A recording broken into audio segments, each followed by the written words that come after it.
E aí, tá tudo bem com você? Bom dia! Eu sou o Wellington Calazans e este é o programa Expresso da Manhã, programa de segunda a sexta, aqui a partir do blog O Cafezinho, mas em outras páginas como Botando Pilha, Falando Verdades, Dilma Resistente e tantas outras páginas que compartilham com a gente. Bom dia para nossa produtora Camila, que já chegou. Bom dia para você que está chegando com a Neck Perger. Bom dia, Neck Perger. Bom dia, Benedita Cesário. Quem mais aqui? O Carlos Krebs. Carlos Krebs, você fez uma pergunta danada de difícil de responder sobre a Lava Jato, hein? Bete Garcia, bom dia. Eliane Paulino, bom dia. Márcia Falcone, Adonise Meirelles, bom dia. Bom dia para Dulce Helena Costa, que está no Tucanistão, é isso? Rosângela Sacramento, Ana Valença, quem mais aqui? Edson Oliveira, esperando o Rômulo chegar. A Cicleide Cassiano, Rosimeire Valença. Bom dia para todo mundo que está chegando. Bom dia para você onde quer que esteja. É isso aí. Bom dia. Alessandra Quedo também chegou. Cadê o Rômulus? Que Rômulus é esse? Rômulo chegou.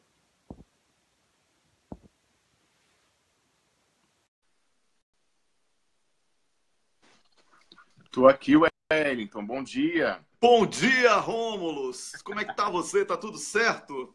Tudo certo, Wellington. Muita Tudo certo. chuva na Suíça? Cara, tá ruim o tempo. Vou até agora limpar meu óculos por isso. Entrei em casa e tá tudo embaçado aqui, ó. Vou limpar. Tomei uma chuva hoje, meu irmão, que se não fosse Raul Seixas, se eu não tivesse crescido ouvindo Raul Seixas, eu perdi o meu medo da chuva, pois a chuva voltando para a terra traz coisas do ar. Eu não iria achar que era uma coisa boa, não, viu? E essa aí eu vou ter que prestar mais atenção, porque essa letra aí é complexa, hein? É, bem filosófica. Pois é. Pois é. Rômulus, um prazer enorme tê-lo aqui mais uma vez para mais um programa. Você que é hoje tão apresentador quanto eu desse programa Expresso da Manhã, programa que cresce diariamente em audiência, né? Nós temos recebido. Você ouviu um efeito sonoro? Isso é o tablet o tablet dos gêmeos aí fica acionando uns gatos. Eu acho que é porque minhas cachorras andam muito quietas, Wellington. Aí o tablet resolveu contribuir também. Pois é. Então, deixar filho na escola cedão. Estou há 12 dias assim, cuidando deles sozinho, sabe? Que é uma maratona, né? Então... Nossa, imagino. Não, cara, quando eu ligo pro Wellington, essas crianças têm uma bateria, uma energia, cara. Quando ele vai buscar depois na escola, quando volta, eles... Realmente é um desafio, mas você é um paizão, eu vejo. Você fala, vai buscar, fala, brinca, fala com eles. É bom demais. É bom demais. Rômulus, hoje teremos dois convidados aqui no programa. Um blogueiro fantástico lá do Paraná, que vai falar sobre a crise de papel higiênico no Paraná, não é verdade? Tá faltando papel. Você que inventou essa é boa. Eu escrevi lá no mural, o pessoal gostou, aí eu deixei. Crise de papel higiênico lá no Paraná. Uma falta terrível, né, pessoal? Quem não se aprovisionou tá tendo que usar jornal, né? Pois é. A patota da Lava Jato com a diarreia enorme por causa do depoimento amanhã do Tacla Duran. E aí tá faltando papel higiênico. O Ismael Moraes, blogueiro, blogueiro, vai aparecer aqui daqui a pouquinho para conversar sobre essa crise de papel higiênico lá no Paraná. O Rômulus e a... Wellington, mas ele já sabia antes, ele guardou, né? Comprou uns pacotes para se aprovisionar. Ele é esperto pra caramba. Um estoque. Um estoque. O Rômulus, vamos ter também uma convidada. Já esteve aqui comigo quando você apenas era o Lombardi, né? Não aparecia assim, botando esse rosto. Fala um pouco da nossa convidada, a juíza do trabalho. Juíza do trabalho, Valdete Souto, perdão. Ela que é uma pessoa, uma voz, né, muito ouvida com relação às críticas a essa reforma, entre aspas, trabalhista. Como você muito bem diz, Wellington, é a reforma patronal, né, o que foi feito, mas é uma confusão. A gente quer conversar com ela justamente sobre a insegurança jurídica, né, o caos instalado nas relações de trabalho entre patrão e empregados por essa reforma, entre aspas, porque realmente hoje está complicado, ninguém sabe ao certo como vai ser, e os juízes do trabalho já disseram, né, uma grande parte deles, que essa reforma foi inconstitucional, então que eles não aplicariam, porque evidentemente o juiz tem que primeiramente aplicar a Constituição, interpretar as leis e reformas, entre aspas, de acordo com a Constituição.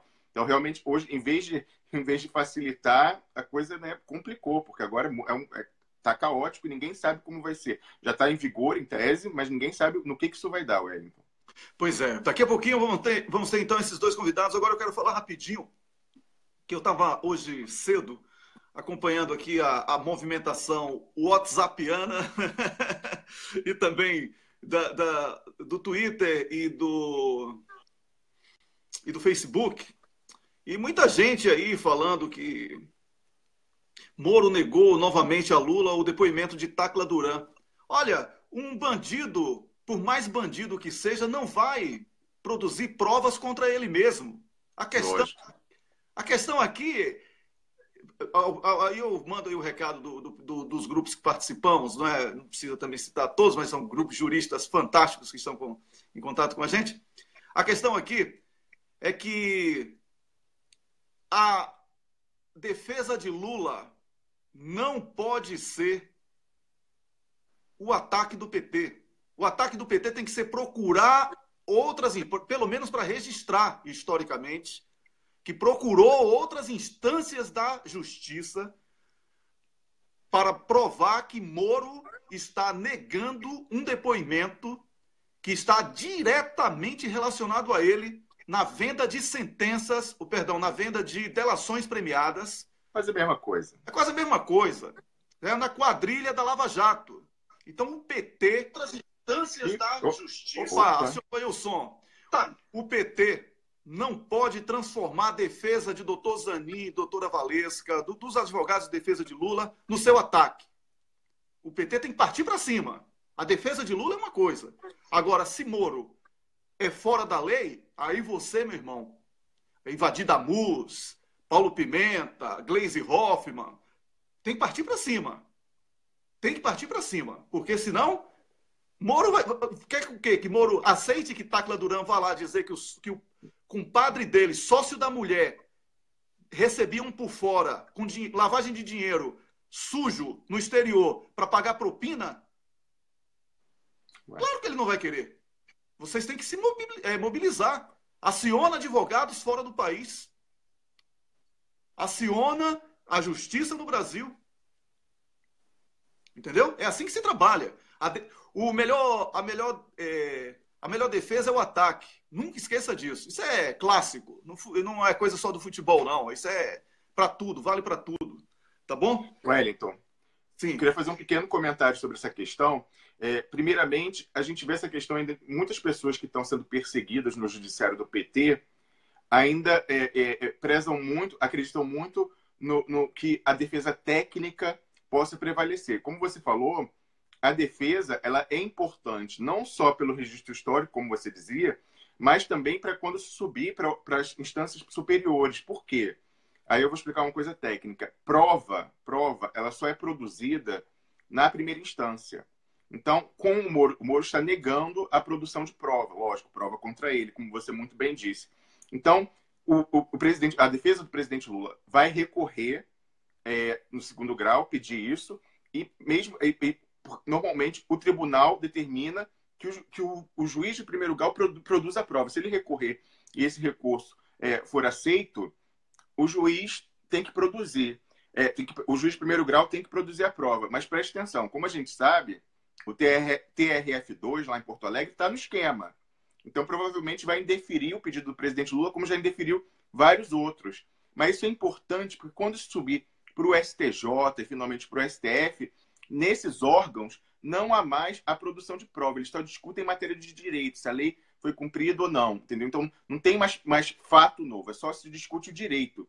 E acontece, nesse momento, o presidente Lula vai conseguir alegar e até possivelmente anular o julgamento, mostrando que a defesa dele foi cerceada, que ele tempestivamente pediu a produção de prova, o Moro negou, ele recorreu para o TRF2 negou, e aí ele vai falar, olha, aí lá em cima a gente vai conseguir olhando a matéria de direito, que o direito, a lei foi violada e não foi garantida a pleno direito de defesa, né, a ampla defesa ao presidente Lula. Então, é importante, Wellington, como você disse, não só para o registro histórico, porque esse processo vai ficar, é que nem, né, os processos das caças de bruxos, o processo do Galileu, os processos vergonhosos lá dos tribunais militares da ditadura, isso vai ficar para a história, para mostrar o momento de exceção que a gente está tendo, é a ata do arbítrio, a ata do golpe, como você muito bem disse outro dia, que o judiciário vai ser a nossa ata do golpe, a ata do arbítrio, mas além disso é importante quando esse processo subir lá para Brasília para conseguir anulá-lo, Wellington. Esse aí, ô Rômulus, você sabe que hoje é dia 29 de novembro. Há um ano acontecia uma tragédia, né, que marcou toda a história do futebol no mundo, que foi o acidente com jogadores e toda a comissão técnica e jornalistas que estavam acompanhando o time da Chapecoense. E aquele evento trágico mobilizou o mundo em torno de uma tragédia, mas com um sentimento de solidariedade profundo, né? Foi um momento realmente rico do esporte, mostrando a força do esporte. E, como eu falei ontem, rapidamente, eu perdi ali um sobrinho, que era considerado meu sobrinho diretamente, porque ele era casado com minha sobrinha, que era o jogador Ananias. Então, 2 meses antes, eu tinha recebido dele essa camisa aqui.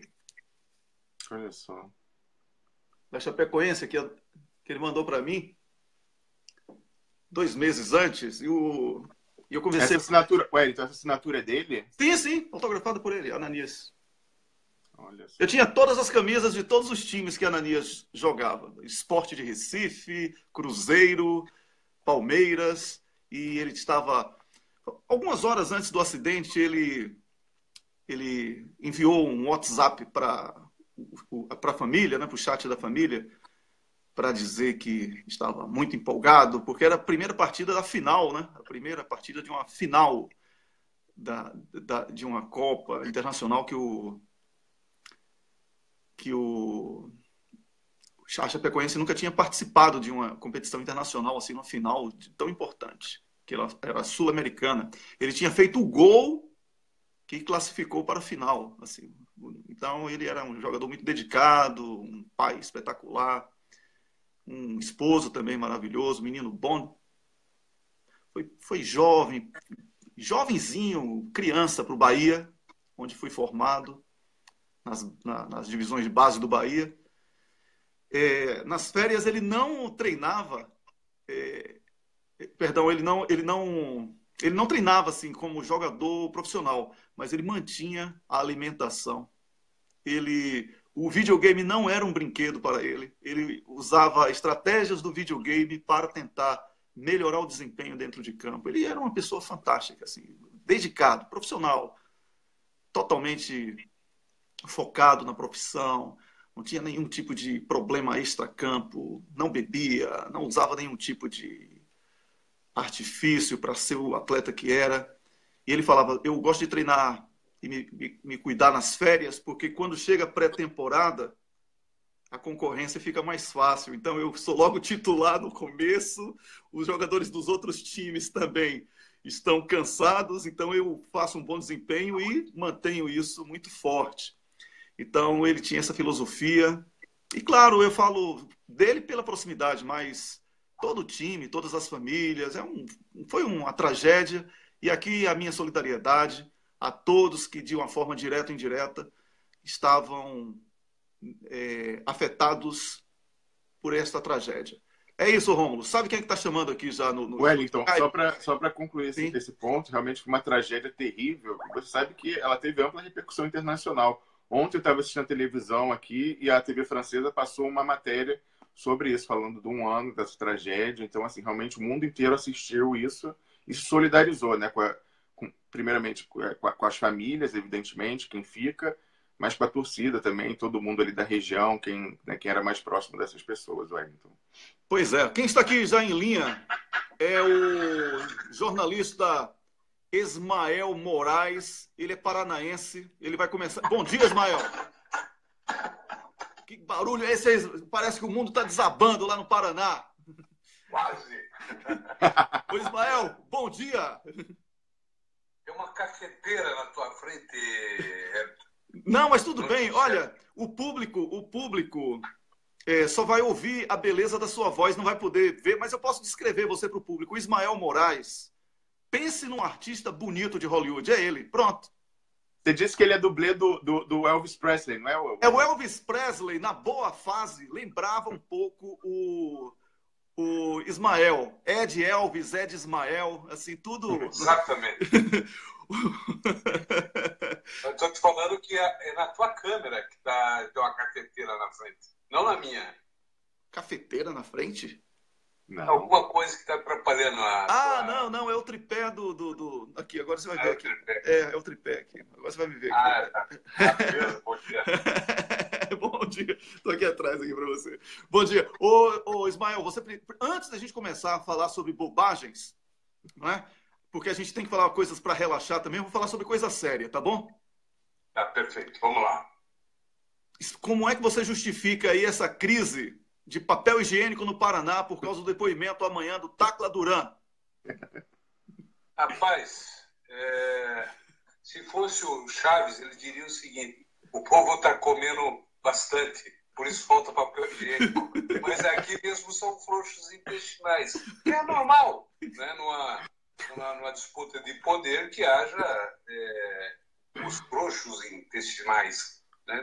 Deve ser isso que está levando à falta de papel higiênico nos mercados de Curitiba. Mas São Paulo aqui do lado, Santa Catarina, nada que uma importação de emergência não resolva a crise. Pois é, vou fazer aí uma campanha de solidariedade. Vamos enviar para o Paraná, para o estado do Paraná, esse povo maravilhoso do Paraná. Sou solidário a você. Eu sei que você fez estoque, que você não é bobo nem nada, já prevendo essa diarreia coletiva. Hein, Ismael? Você tem estoque. Eu não sei se essa informação vai provocar uma invasão na sua casa, mas...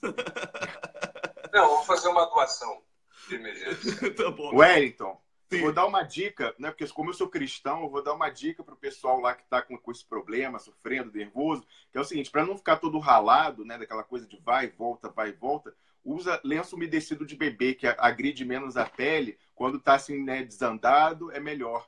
Então, tá bom. Fica a dica aí para a galera. Tá bom, ficou a dica. E passado esse tema muito sério, né? Uma calamidade pública, eu quero agora conversar sobre a Lava Jato, que ontem Sérgio Moro negou que o Tacla Duran fosse ouvido. Né? Negou a defesa de Lula, o doutor Zanin, a doutora Valesca, que solicitaram isso, e isso foi negado. E também eu quero que você comente a repercussão aí, sobretudo na capital, Curitiba, desse depoimento que está previsto para amanhã, via teleconferência, na CPMI, onde o Tacla Duran já antecipou, inclusive aqui no blog O Cafezinho, e para os blogs que estão associados aqui nessa transmissão, muita coisa sobre suspeitas aí de venda de delação, um esquema muito pesado. Como é que está sendo a reação dos dois lados aí, Ismael? Primeiramente, ontem na CPMI, no depoimento do Wesley Batista, já houve um pequeno aperitivo do que vem aí amanhã, que foi quando um dos parlamentares questionou ao Wesley sobre a participação de uma meia-irmã do ministro Luiz Barroso nesse trâmite de delação premiada. Né? O Wesley Batista, como todos sabem, ele preferiu o silêncio, não quis falar como funcionava, como se deu a participação de ministro do STF, ou suposta participação de ministro do STF, nesse esquema de delação.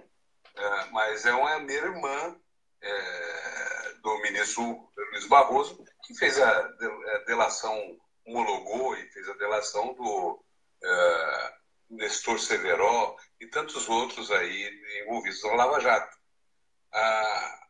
Agora, o Tacla Duran, nesta quinta-feira, ele veio com o compromisso de falar, não de ficar quieto, até porque é pela vontade dele, espontânea, de falar sobre como funcionava. E isso, evidentemente, atrapalha bastante o jogo da Lava Jato, né? Que esta semana, incrivelmente, assumiu a sua condição de partido político, né? Então, o Taco Duran vem para falar, vem para apresentar provas. Então, isso, o impacto pode ser muito forte. Não é à toa que na segunda-feira a Veja fez um evento para o Moro em São Paulo para que desse uma sobrevida a tudo isso, e quando ele reclamou sobre os ataques sujos que ele vem recebendo. Os ataques sujos são esses, Wellington, esses que vocês estão fazendo aí, cafezinho, essa sujeira toda que vocês estão fazendo. Por isso a necessidade. Um ataque sujo de uma sujeira de verdade, né, Ismael? Então, isso tudo dói, né? Então, veja, você está expondo as vísceras, né, da Lava Jato. E isso tudo, evidentemente, que incomoda muito, né? Incomoda muita gente, né? Então, por isso foi essa tentativa da Veja também de salvar toda uma narrativa, né? Porque é uma narrativa, não é isso? Exatamente. Então a Veja tenta salvar isso, o Estadão, a Folha. Porque, Ismael, esses órgãos aí da mídia, da velha mídia tradicional. Pois é, né? o que a gente chama de PIG, Partido da Imprensa Golpista. Porque é parte, o PIG é parte dessa quadrilha que foi organizada em torno do mito da Lava Jato, como combate à corrupção. Não é? Agora, veja, que esta semana também ela foi interessante, está sendo interessante, porque ela não terminou. Primeiro, o desespero de Veja de tentar salvar a narrativa da Lava Jato. Uhum. Na sequência, no mesmo dia, os procuradores do Ministério Público Federal, no Rio, lançam um manifesto político, né? Que, a meu ver, esse manifesto político desmascarou a operação, a força-tarefa, né? De tal forma que trouxe todos eles para um campo que os partidos, o Lula e tantos outros, o PT, já é escolado. Eles vieram para o campo da política, né? Uhum. Então, a meu ver, houve aí uma certa paridade de armas, né? Exatamente. Eu vi o seu artigo. Para essa batalha final que eles estão propondo para 2018. Pois é, eu vi o seu artigo. Eu vi o seu artigo sobre isso. Eu quero, inclusive, parabenizá-lo. Eu estou conversando, quem chegou agora, estou conversando com o jornalista e blogueiro Ismael Moraes, especialista, sobretudo, no estado do Paraná, onde ele está sediado, mas que faz uma análise da conjuntura política brasileira e até da América Latina. Você fala muita coisa boa aí da Argentina, do Paraguai, eu gosto muito, quando você invade a Praia dos Hermanos. Então, e o Ismael é uma pessoa que está ali, na pulsação da Lava Jato, ninguém melhor do que ele, e o blog dele é fantástico. Vai transmitir amanhã, inclusive, ao vivo, o depoimento do Tácula Duran, não é? Já vi lá o anúncio, vou acompanhar com certeza, atentamente, Rômulo com certeza também. Então, eu gostei muito, Ismael, quando você falou sobre a Lava Jato empatou o jogo agora, porque ela estava em vantagem, né? Ela tomou o gol de empate, um gol contra, porque ela... Você não falou com essas palavras, mas essa paridade que foi permitida, assumindo que é uma operação política, deu a Lula e a todos os perseguidos da Lava Jato, certo? Olha, o Miguel do Rosário acordou cedão aí, está assistindo a gente, está mandando um abraço. Um abraço para o Miguel lá. É isso aí, valeu, Miguel. Um grande abraço para você, bom dia e obrigado pela companhia. Então, eu acho que você está muito certo nessa leitura, porque agora são os políticos da Lava Jato contra os políticos do PT e dos outros partidos que são desafetos da cleptocracia que está no poder. Wellington. Até então, está sendo uma luta muito árdua, difícil para o PT, para os perseguidos, como você fala, os empresários, os políticos, porque a luta contra o sobrenatural não é nada fácil. Imagina você lutar com algo que é divino, extraterreno, né? Então agora ficou mais mundano, né? Quando eles lançam um manifesto político, assumem que são um partido político, que tem propósito político que a operação toda tem um propósito, uma motivação política. Não fica mais igual a disputa. Né? Porque você tem uma disputa mundana, é do mundo, é terrestre, é palpável. Né? Então, há uma paridade. Né? Então, imagina você brigar com Deus. Né? Não é nada fácil brigar com Deus. Né? Então, havia toda uma santificação, uma beatificação dos procuradores, né? Santos, né? Que são os combatentes da corrupção, etc. Uma coisa toda. Então, agora, quando eles lançam um manifesto político, assumem que tem um propósito político, que são um partido político, fica mais igual. Então, por isso, a paridade de armas. Né? E no direito é um dos pressupostos, né, para um processo. Né? Então, é um processo político. Né? Então, acho que ficou mais honesto. Vou dizer aqui a palavra. É isso aí. Ficou mais honesto esse debate. A batalha vai ser mais honesta, porque é no campo da política. Rômulus, faça uma pergunta aí bombástica para o Ismael, que esse cara aí só responde perguntas assim, de Tacla Duran, coisa pesada. É verdade. Ele, da outra vez que ele teve aqui, ele já comentou que ele sofre aquele assédio jurídico, tem vários processos, mas ele não se intimida, né, Wellington? Cara, porque a gente, lógico, a gente tem a facilidade, a gente também é difícil se intimidar, mas a gente tem a facilidade de estar em países, tanto eu quanto você, onde a lei existe, entendeu? Onde as garantias individuais, o direito da informação e o direito de informar são, né, plenamente respeitados como garantias do indivíduo, não só de quem está fazendo, como de quem recebe a informação. Mas ele está lá na alcova dos leões, em Curitiba, e o cara... Eu admiro muito o Ismael. Eu queria comentar, Wellington, que vocês estavam falando, que o Ismael falou, que é o seguinte, né? A Veja, como ele falou, a Veja resolveu dar um palanque para o Sérgio Moro já tentar fazer uma vacina, tentar, né, fazer aquele fogo de encontro, né, para ir lá falar aquelas coisas que não sei o quê, que estão dando voz aos detratores, tal, perseguição. Mas por quê? Porque ele já está temendo o depoimento da Tacla Duran, porque todo mundo está aguardando, né? A semana está marcada, a expectativa vem crescendo. Mas eu queria lembrar que a Veja também tentou outra frente, que foi a capa dessa semana dela, com aquela reportagem sobre os advogados, os novos ricos da Lava Jato. Quem viu aqui... Ih, vou espirrar. Não, passou. Enquanto o Rômulus está se preparando para um espirro, assim, esse momento singular da comunicação, pode continuar agora, Rômulus? Posso continuar, olha só. É porque eu tenho rinite alérgica, então às vezes dou uns espirros, assim. O espirro também faz parte do estudo da semiótica. Pois então, a outra frente foi aquela reportagem de capa dos advogados, já com a capa lá, um desses da turminha lá do Lava Jato, como disse o Tacla Duran, que a gente fala que é uma máfia, na verdade. Mas aquilo ali, quem olhou a capa pensou, opa, a Veja resolveu fazer jornalismo, vai contar a história dos advogados, esses novos ricos, o cara que era só um despachante de ver multa no Detran 1 ano, 2 anos atrás, o cara agora é uma sumidade do direito penal, que faz delações, acontece, né? Uma coisa inusitada, a gente pensou que era isso, mas não era nada disso.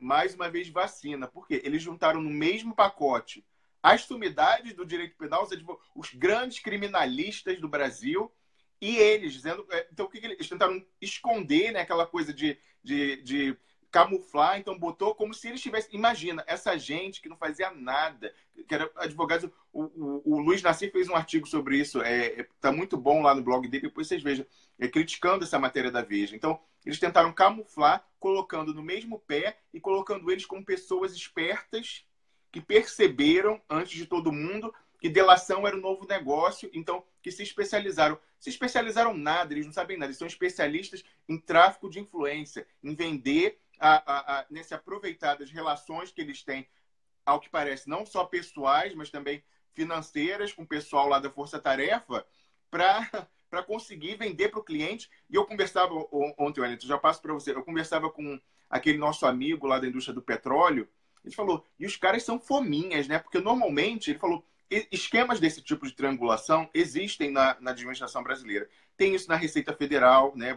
O fiscal vai lá, te chama, fala, olha, sua multa é de 100, você me dá 10, que né, a gente faz um negócio assim. Então, assim, é conhecido isso, né? Tanto a Receita Federal, estadual, existe essa corrupção no Brasil, isso é conhecido. E aí ele falava que, diferentemente desses esquemas em que a pessoa pega uma fraçãozinha, o pessoal da Lava Jato dava um desconto só de 30%. Você veja que no caso do Tacla Duran, a multa era de 15, eles ofereceram. Você paga 5 oficialmente, mas tem mais 5 que você tem que pagar para o advogado, que vai ser o que a turma vai rachar. Então, realmente, assim, o pessoal gosta. Aí você vê como é que tá lá o cara fumando charuto, comprando carro, cobertura, casa na Ilha do Mel. Então, assim, a Veja continua, não se engane, a Veja continua comprometida. Ela deu uma notícia ruim, entre aspas, mas justamente tentando ajudar, tentando camuflar aquela história que todo mundo agora já sabe, estão investigando esses bens. Eu há meses, olha, eu falei assim, há meses, eu falei com o pessoal, meus amigos já no Paraná, eu falei, gente, vamos levantar Registro Geral de Imóveis, Detran, vamos pegar junta comercial, vamos pegar tudo deles, dos parentes, amigos, primos dos procuradores, de toda a família desses advogados. Então, eles sabem que esse dossiê já foi levantado. Então, falaram, olha, a melhor coisa é a gente assumir que os caras estão ricos mesmo, mas vamos falar que vamos juntar com essas grandes sumidades do direito penal, que vamos pensar que eles são talentos natos, né, que já nasceram sabendo negociar delação premiada, Hélio. Pois é, olha, informação privilegiada sempre foi um crime muito difícil de ser combatido, não é? Porque aí é uma questão da cultura, você concorda, Ismael? É uma questão da cultura da sociedade. Olha, esse negócio da... Eu tenho uma opinião muito crítica em relação a tudo que está ocorrendo. Primeiro, o seguinte, é o punitivismo do Estado. É um punitivismo exagerado, né? Uhum. E o pior de tudo isso, Rômulo e Hélio, é que a esquerda ela cai nessa armadilha do punitivismo. É quando, por exemplo, a gente comemora uma prisão de lá e eles também comemoram a prisão de cá. Assim vai, fica nesse jogo do punitivismo exacerbado. E acaba sendo o jogo que Veja, que Estadão, etc., querem fazer, que é o punitivismo exacerbado, que é o combate à corrupção, que é um fetiche. Eu disse aqui, que já é um fetiche. Então, o que seria mais efetivo e mais inteligente para uma sociedade? É ficar combatendo ad eterno a corrupção? Claro que não. É você ter mecanismo, inteligência o suficiente para você recuperar o que foi roubado, o que supostamente foi roubado. Acho que só assim teria uma efetiva justiça, que é não a vingança, porque muita gente confunde o sentimento de justiça com o sentimento de vingança, que são coisas extremamente distintas. Com certeza. O que se propõe hoje, que a direita propõe, e a esquerda cai nisso, é justamente a vingança. A gente vinga daqui, eles vingam dali. E assim vai. E nesse meio termo, por exemplo, vamos pegar um exemplo bem concreto. Tem um cidadão que foi deputado federal, é o André Vargas, aquele que fez o gesto lá para o Barbosa, lá ele era vice-presidente da Câmara, ele está preso até hoje, 3 anos. Né? Veja, aquilo que ele é imputado a ele, né, me parece que é bem menos grave que o Aécio fez, por exemplo. Mas ele está lá, mofando há 3 anos. Porque ele é um coitado, um da Silva, não é um Aécio Neves, não é um sobrinho neto do Tancredo, não é um tucano, mas está lá preso, mofando, por conta desse punitivismo. Não seria mais... Ismael. Ao invés do punitivismo, tivesse um esquema de inteligência para recuperar o dinheiro que é atribuído a ele como desviado, do que deixar preso. Preso, mas não vai tentar absolutamente nada. Não vai deixar o país mais desenvolvido, não vai nos deixar mais unidos. Pelo contrário, a cisão vai aumentar, aí vai ser nisso. Aí quando se mantém a prisão do Cunha, por exemplo, é uma comemoração. Eu, a meu ver, é o seguinte, a prisão do Cunha, para nós, assim, quanto sociedade, não quanto militante, mas quanto sociedade, é desprezível. Seria mais efetivo pegar o dinheiro que ele pegou. Que a Cláudia Cruz, o dinheiro que a Cláudia Cruz foi isenta, né? Ela está livre, ela está usando um dinheiro que é produto de roubo e não será punida. Isso aí. Exato. Então, assim, veja, mas a punição, isso que eu estou te falando, a punição, ela não acrescenta absolutamente nada. Não, mas eu falo o seguinte, ela está usando o dinheiro do roubo, Claro, mas aí... Sim, é isso que eu estou falando. O dinheiro do roubo não foi resgatado, e aí, nesse caso, é agravado porque, além de não resgatar o dinheiro que é produto de roubo é utilizado e não há a punição para... Porque quem usa dinheiro de roubo continua praticando crime.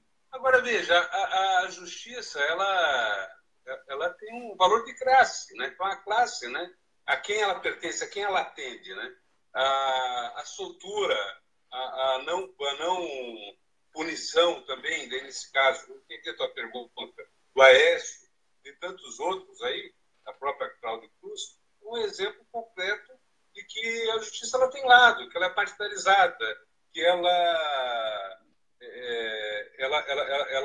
simplesmente ela persegue alguns, ela é contra os negros, contra as mulheres, contra as prostitutas, os homossexuais, né? Então ela é extremamente ela atende à elite, né, à burguesia.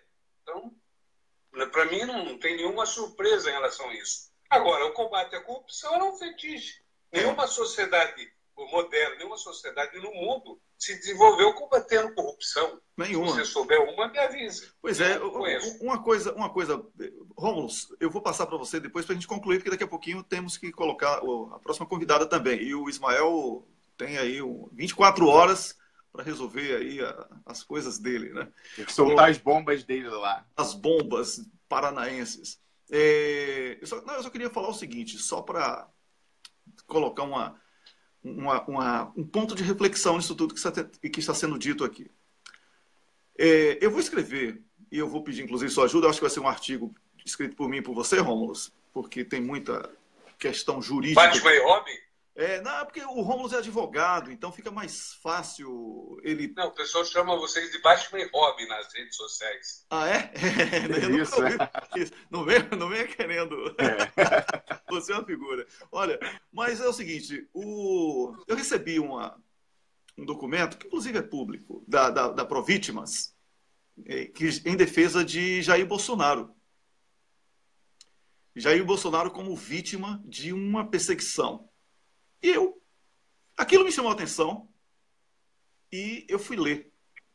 Se você for olhar do ponto jurídico, o argumento é, assim, imbatível. E aí vem exatamente com isso que o Ismael está falando aqui. Nós estamos delegando à justiça o poder de mecanização da política quando a gente acha que a verborragia, a diarreia bucal do Bolsonaro é crime que tem que ser combatido diretamente Inclusive eu caí nessa pegadinha.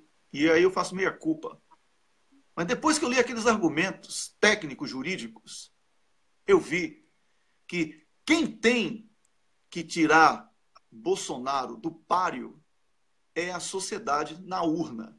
E não juiz que não tem voto, concurseiro, falso moralista, que ganha esse poder com o Bolsonaro, mas vai usar esse mesmo poder contra aqueles que não são simpáticos às suas práticas na justiça. Aqueles que são desafetos da elite, aqueles que defendem Bolsa Família, esqueci de tirar a porcaria da tomada do telefone, e aí tá aí enchendo o saco agora. São esses caras do telemarketing aí, querendo me vender assinatura de jornal todo dia. Então, peço desculpas. Então é isso que está acontecendo. O que acontece é que se a gente tem essa sede de vingança e acha que punir Bolsonaro é uma saída, atenção, a gente pode estar abrindo precedente para que lá na frente Lula, Requião, do Paraná, né, sejam vítimas desse mesmo ataque da justiça.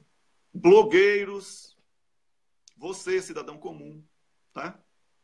Rômulo, para concluir.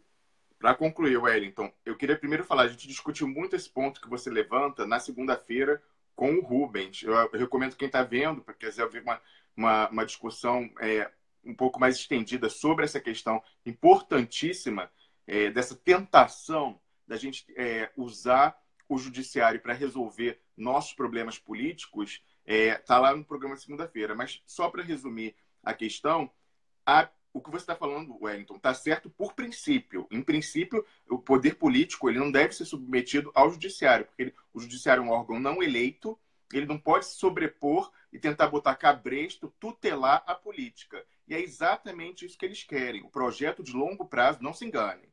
Mesmo que a gente derrote a Lava Jato esse ano, o projeto de longo prazo é colocar no poder um triunvirato, que é a mídia, principalmente a Rede Globo, a finança e os concursados. Você vai olhar em comum, nenhum deles é eleito, ditando e dizendo quem pode se candidatar, quem não pode, quem pode falar e quem não pode, quem pode ser eleito ou não. Então, esse é o projeto de longo prazo. Eles vão tentar, vai seguir aí décadas, porque esse é o projeto de longo prazo, não só no Brasil, mas em toda a América Latina a gente está vendo experiências semelhantes.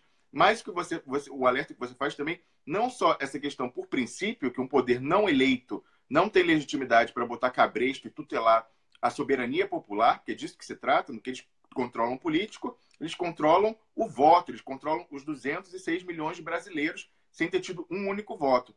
Mas como você coloca, a questão importante nesse caso é até estratégico. Vamos pensar estrategicamente, gente, porque você está abrindo um precedente, eles usam alguém caricato como o Jair Bolsonaro para ganhar um álibi de legitimidade, como se eles fossem imparciais e fizessem isso contra todo mundo, quando, na verdade, esse instrumento ele vai ser usado contra os candidatos populares e nacionalistas, que se voltam contra o entreguismo, porque esse pessoal do judiciário é de direita, é entreguista, eles querem comprar coisa importada, viajar para Miami, então eles são plenamente identificados com a ideologia do mercado. Então, isso é um perigo. A gente não pode aplaudir nunca a meganhagem, porque o alvo prioritário dela somos nós. Eles fazem isso como... Eles colocam a isca para a gente morder e eles ganham legitimidade para virem depois atrás da gente. A gente não pode fazer isso, Wellington.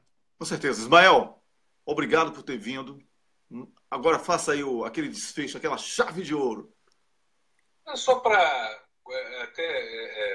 corroborar o que o Romulus disse, que você disse, esta semana, que é uma semana, tem sido a semana mais longa de toda a história, teve também uma conferência nacional da OAB em São Paulo, onde eles reclamam da falta de democracia, de transparência no governo, que impõe um ritmo de reformas, né?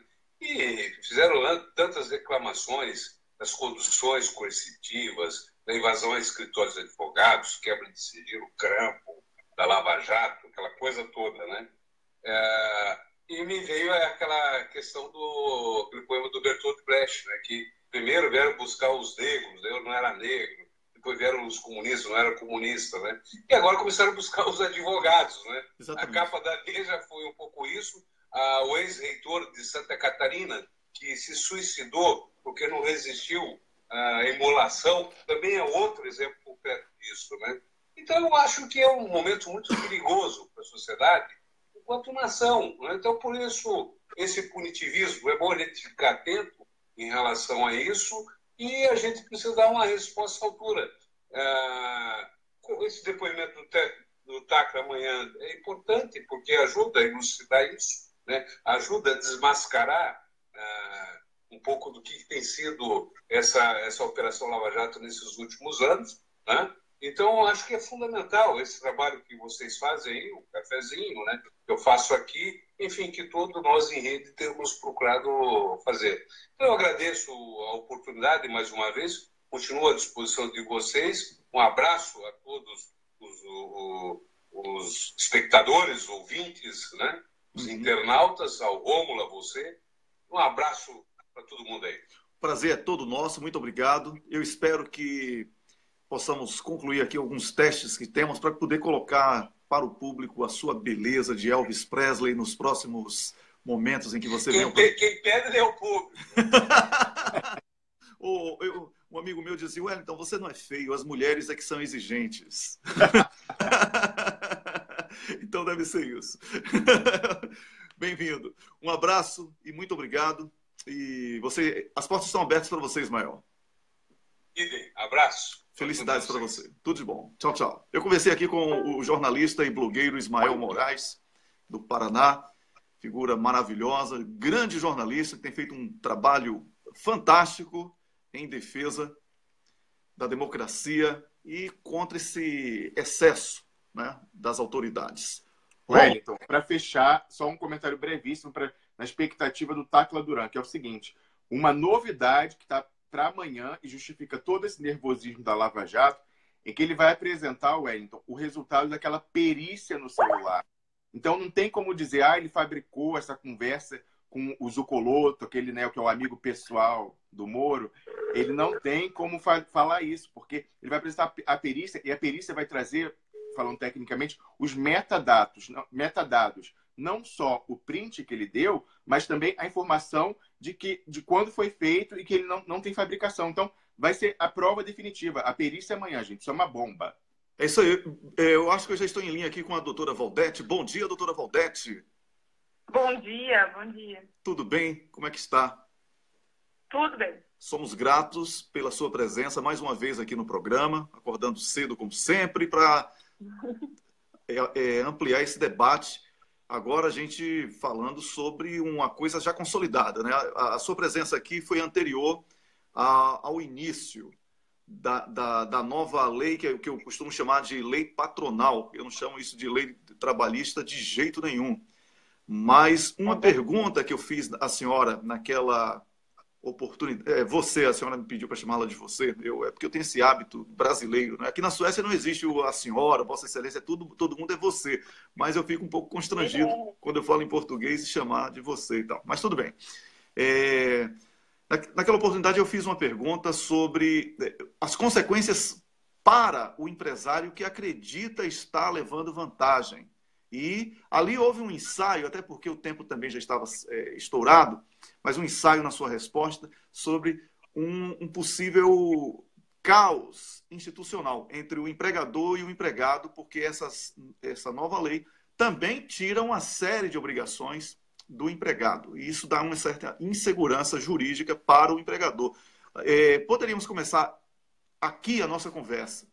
Quais as consequências diretas que praticamente impõem o resgate da CLT a partir dessa impossibilidade de comunicação entre empregador e empregado? Bom, de início já a gente tem um quadro que é diferente mesmo da outra vez que eu conversei contigo, que é o fato de que não só a lei foi aprovada, como já foi aprovada uma medida provisória que altera 87 disposições dessa lei. E para essa medida provisória, no Congresso Nacional já tem 967 propostas de emenda, ou seja, de alterações.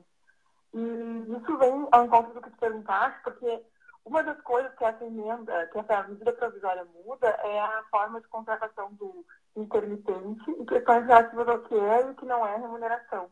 Então, aquilo que a gente falava da outra vez realmente está se mostrando verdadeiro. Existe mesmo uma insegurança gerada por essa legislação toda, porque são tantas disposições, estabelecendo tantos critérios, tantas hipóteses, mudando tantas questões, que isso, sem dúvida, vai gerar não só dúvida, né, entre o trabalhador e o empregador, como também questões que vão depois ser discutidas e aclaradas na Justiça do Trabalho e que muito provavelmente vão demonstrar que a lei não é aplicável.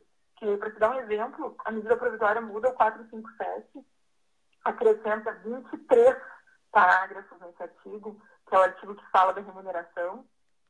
Inclusive, deixa um parágrafo 4º, que tinha a definição do que é prêmio, ele continua na lei, mas cria-se um parágrafo 22 com uma diferente definição do que é prêmio.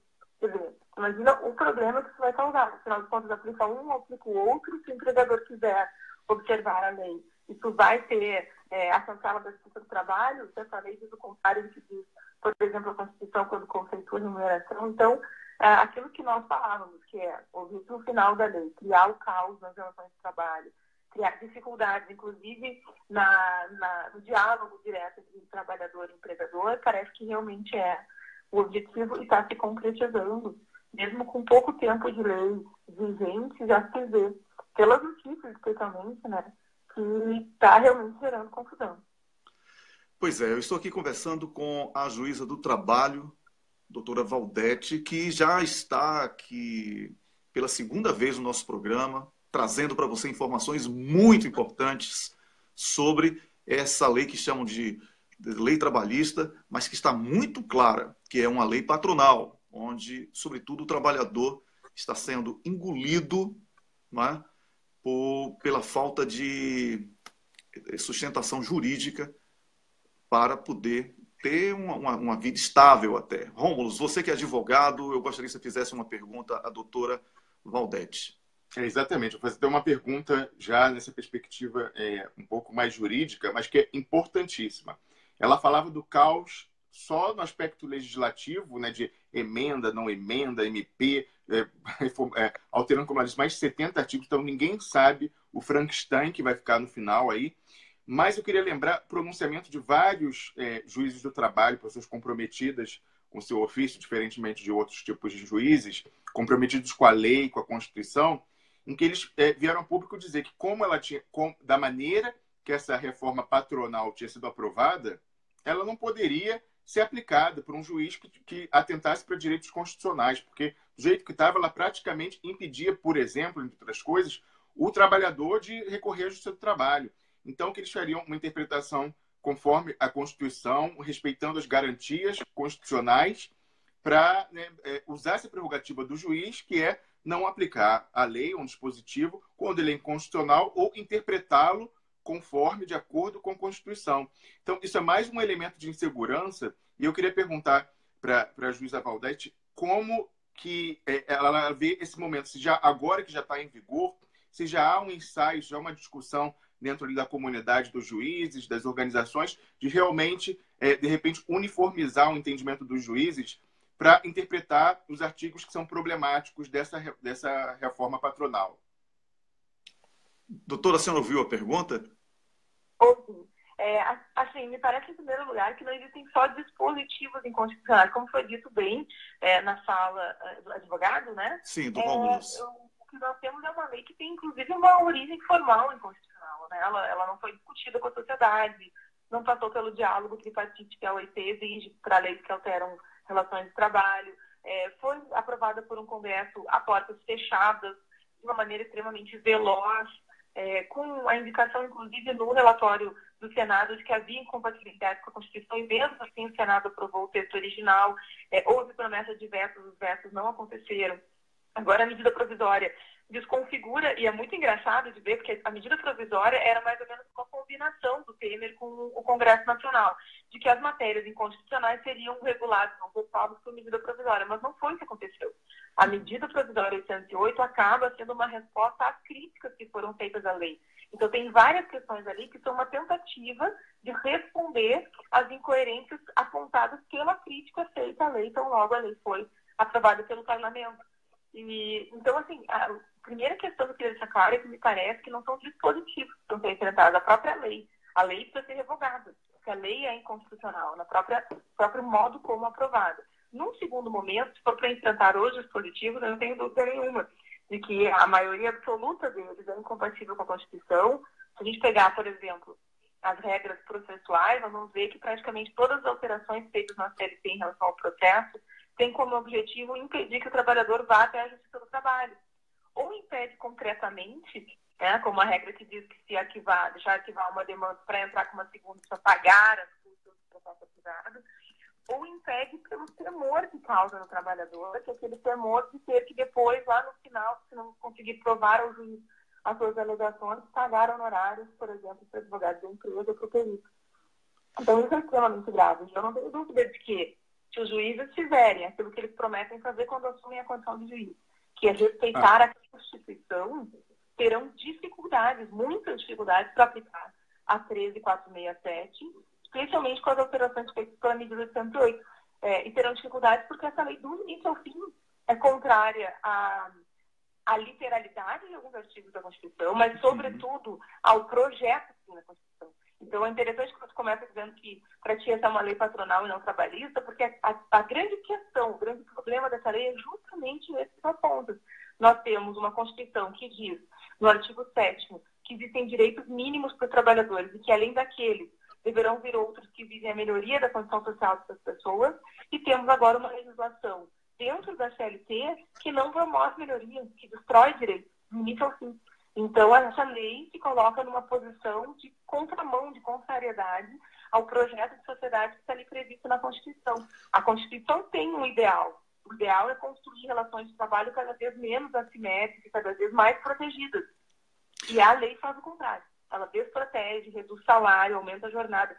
Por exemplo, a 808, a medida provisória, altera o artigo 59A para dizer que a jornada de 12 por 36 tem mesmo que ser feita por negociação coletiva.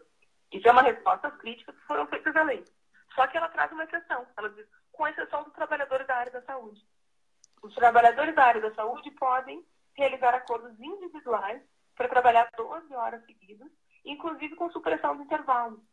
Quer dizer, justamente na área da saúde, que é uma das áreas em que essa jornada estendida se afigura mais grave, porque a pessoa vai estar dentro de um ambiente hospitalar 12 horas por dia, sem direito a intervalo, aí se permite uma negociação direta entre patrão e empregado, retirando o sindicato da discussão. Quer dizer, continua igualmente grave e continua igualmente inconstitucional, porque se nós temos uma Constituição que diz que o máximo de 8 horas, que o máximo de trabalho por dia é de 8 horas, tanto faz que seja por negociação coletiva ou por acordo individual, trabalhar 12 horas seguidas é inconstitucional. Então, realmente será difícil para o juiz que levar a sério, né, como diz o Conrad Hess, é preciso ter vontade de Constituição e levar a sério a Constituição. Para os juízes que levarem a sério a Constituição, será muito difícil realmente aplicar essa nova legislação. Estamos falando com a juíza do trabalho, doutora Valdete Souto Severo, que acabou de falar aqui para você. Eu vou tentar, eu não sou advogado, Rômulo, eu não sou advogado, doutora Valdete, mas eu tento traduzir aqui para o nosso público, que não é muito ligado às leis. Não todos, né? Tem muita gente boa aí assistindo a gente. Que é o seguinte, o que a doutora Valdete acabou de dizer é que essa nova lei que foi aprovada, ela é inconstitucional. E ao invés dos juízes e políticos também, sindicalistas, tentarem ficar se adaptando a ela, tem que trabalhar pela revogação. Porque ela já nasceu inconstitucional, porque não houve debate entre os poderes políticos e a sociedade. E o trabalhador, que é o grande afetado, é o grande prejudicado. A Constituição, é o artigo 7 que a senhora mencionou, doutora? Isso, é o artigo 7º da Constituição. O 7º artigo da Constituição deixa claro que as leis devem favorecer o empregado. E tudo que for acrescido ou alterado é para melhorar. E ocorreu o oposto, pelo que eu entendi. É isso que eu resumi bem, doutora?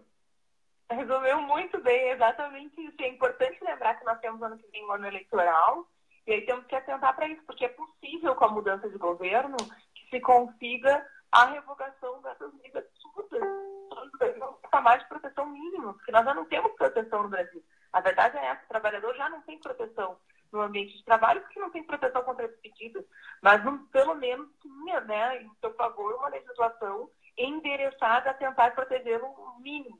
E agora o que nós temos é, como tu disseste muito bem, uma legislação patronal. Doutora, eu vou fazer mais uma pergunta e depois eu passo para o Rômulo, depois que a senhora responder. Você responder, desculpe, é o hábito. Eu gostaria de saber... eu ontem aqui afirmei no programa e fui criticado por algumas pessoas, inclusive por amigos meus ligados a sindicatos e tal, que eu falei que não adianta ter uma greve geral agora, dia 5, para falar sobre a reforma da Previdência, porque a aprovação desse Frankenstein aí que estamos falando, que é a reforma patronal, que chamam de trabalhista, ela praticamente impede que uma pessoa que ganha honestamente, trabalha, chegue até a aposentadoria. Eu exagerei ao falar isso, doutora? Eu tenho que pedir... Não, me parece que não. Veja, uma coisa que me parece importante é continuar lutando contra a reforma da Previdência, até porque se nós conseguimos obter, por exemplo, no ano que vem, a revogação dessa lei trabalhista, é muito importante que uma reforma da Previdência não tenha sido aprovada, porque senão a gente anula uma coisa com a outra.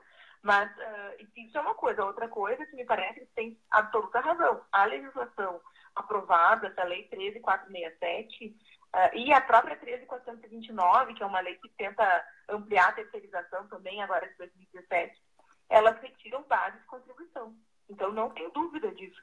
A reforma previdenciária foi feita, em grande medida, através dessas leis trabalhistas, porque elas retiram base contributiva e impedem o trabalho intermitente. Por exemplo, o trabalhador tem que trabalhar mais de 100 anos para conseguir obter tempo de serviço e tempo de contribuição suficiente para se aposentar. Então, tu tens razão na tua colocação, sim, e é por isso que é tão importante batalhar pela revogação dessas leis. Muito obrigado. Agora, Rômulus, por favor, faça a última pergunta, porque o tempo do programa também já estourou. Pois não. Na verdade, eu queria fazer alguns comentários.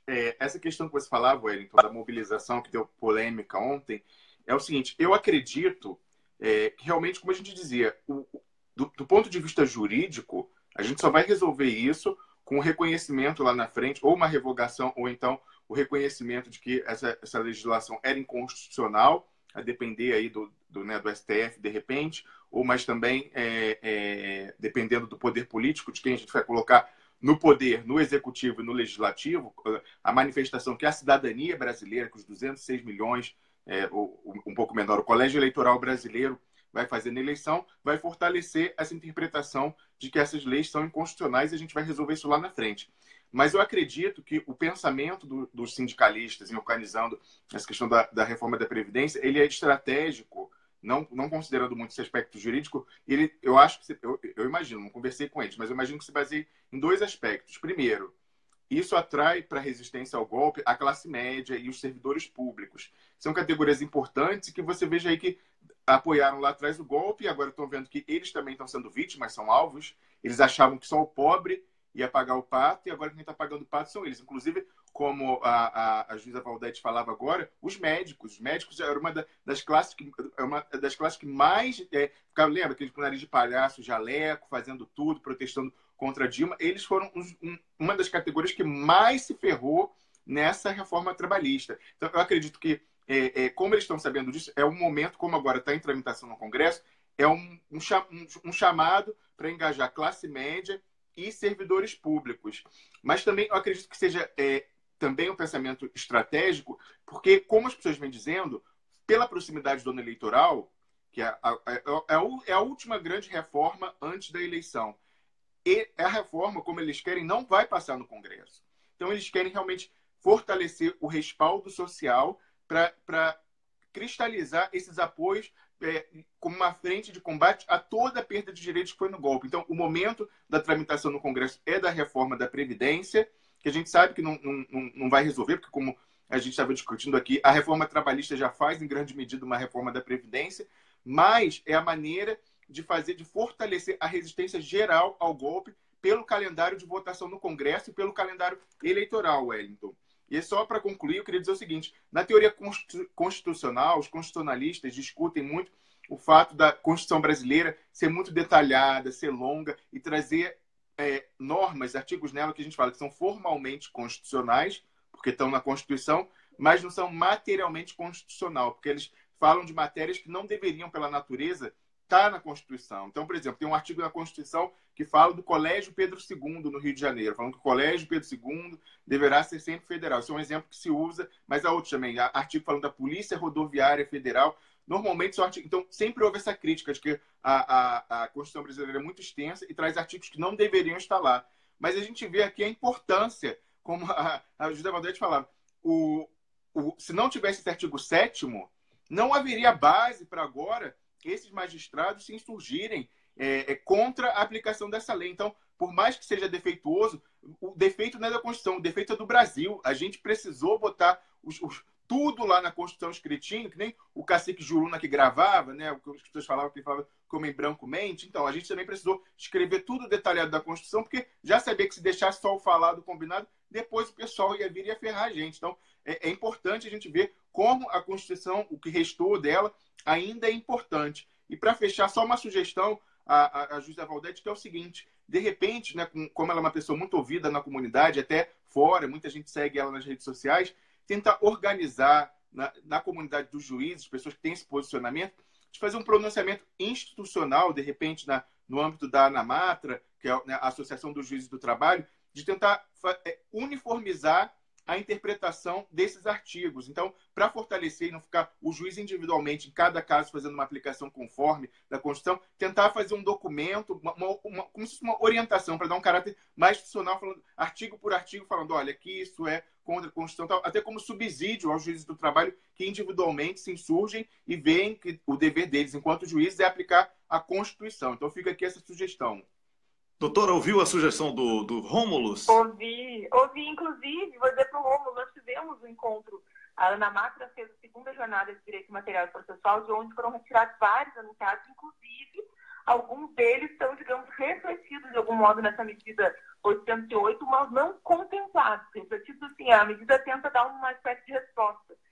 E ali nós temos orientações dos juízes de como aplicar determinados dispositivos. É muito difícil assim, uniformizar todos os entendimentos, especialmente diante dessa proliferação de dispositivos e evidentemente, de interpretações. Isso faz parte do jogo, porque o direito é construído desse modo mesmo.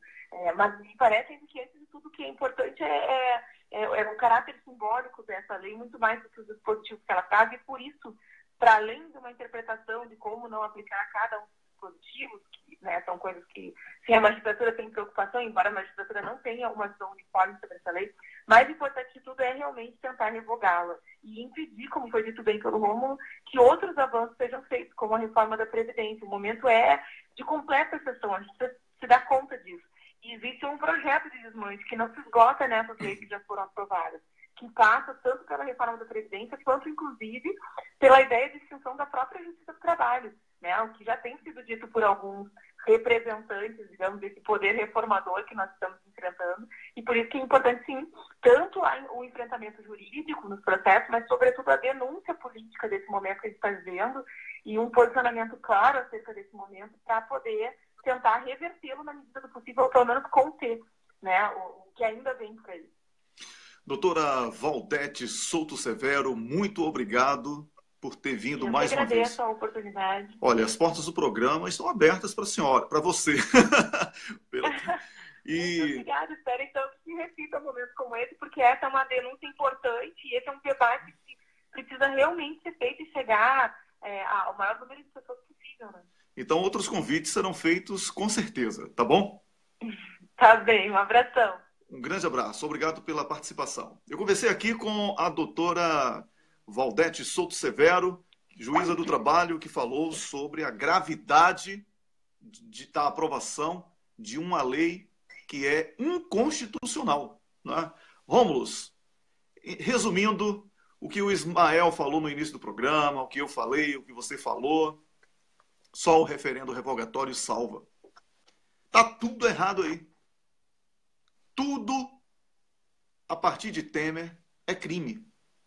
Wellington, referendo revogatório e lei Cancelier e olhar super salários, porque os meganhas, não basta só a gente restituir nossos direitos e voltar a riqueza brasileira que foi roubada, que foi espoliada. A gente tem que também botar esse pessoal na linha, esses concursados, que não, a diferença da nobre juíza que esteve aqui falando com a gente são pessoas que abusam das suas prerrogativas para violar a lei, violar a própria Constituição. Então, a gente tem que botar esse pessoal na linha com lei Cancelier, a lei do abuso de autoridade, e investigar os supersalários. Porque sabe que a senadora Cátia Abreu, que é uma pessoa que eu admiro, ela, um ano atrás, eu até compartilhei, já fez um ano que ela fez um pronunciamento importante, ela disse: um juiz que recebe acima do teto constitucional é corrupção, é um tipo de corrupção.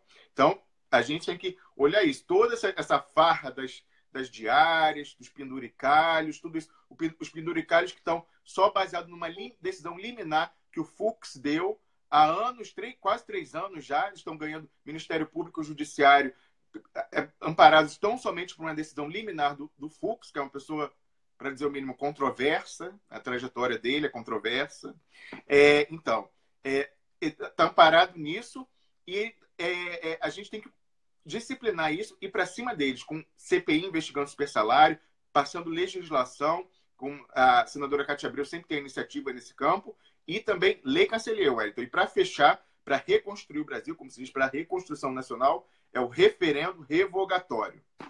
É isso aí. Estamos sob guerra. É um ataque internacional, mas com células podres de diferentes instâncias brasileiras. Na justiça, na imprensa, né? Uma série de pessoas que essas pessoas foram cooptadas e que prestam, através das instituições e dos órgãos brasileiros, serviços ao mercado financeiro. Esse é o mercado financeiro mesmo, de investidores, que existe, mas internacional, que não tem nenhum apego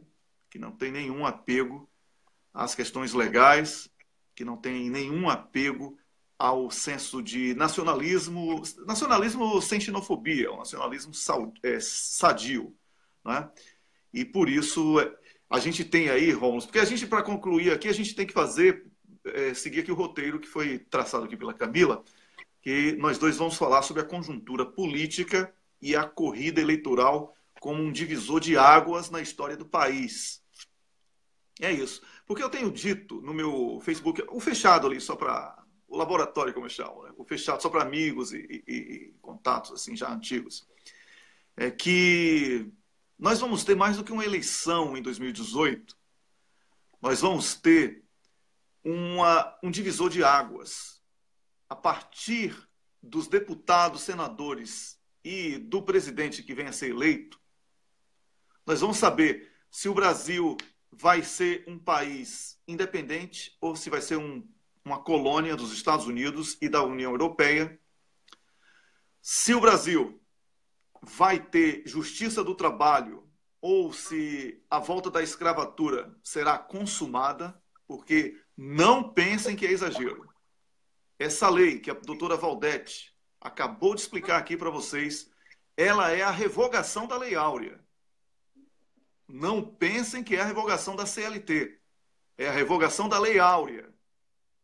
O artigo 7º da Constituição, que segundo a doutora acabou de falar aqui, que deveria salvaguardar os direitos do trabalhador, ele é usado para oprimir, para massacrar a classe trabalhadora e sindicatos, que era o único cordão de resistência.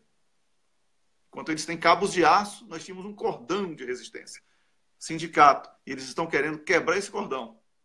É a volta da escravatura. Por isso que, na minha opinião, Rômulo, eu vou ouvir a sua opinião.